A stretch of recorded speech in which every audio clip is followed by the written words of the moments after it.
એક તરફ સમગ્ર રાજ્યમાં ક્ષત્રિય આંદોલનને જોર પકડ્યું છે. ક્ષત્રિય આંદોલનની અસર ભારતીય જનતા પાર્ટીના ઉમેદવારો સામે દેખાઈ આવી રહી છે.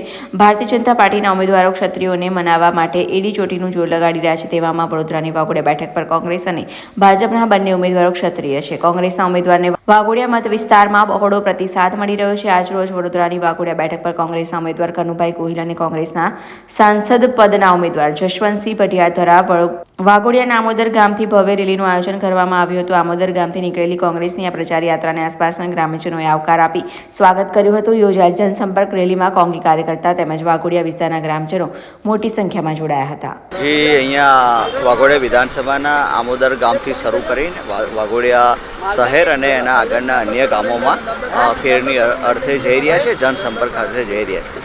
સૌ આગેવાનો કાર્યકરો વાઘોડિયાના સાથે વડોદરા ગામિયાના પણ આગેવાનો કાર્યકરો જોડાયા છે. પૂર્વ ધારાસભ્ય શ્રી મંગળસિંહ હોય, તાલુકા કોંગ્રેસ સમિતિના પ્રમુખશ્રીઓ, તાલુકા પંચાયતના સદસ્યો અને અન્ય સૌ આગેવાનો જોડાયા છે. વાઘોડિયા વિધાનસભા વિસ્તારમાં આજે આમોદરથી ચાલુ કરી અને વાઘોડિયા ગામમાં ફરવાના છે પૂરી રૂટમાં, અને જંગી મેદની અમારી સાથે જોડાઈ છે અને પૂરા ઉત્સાહથી લોકો આવી રહ્યા છે.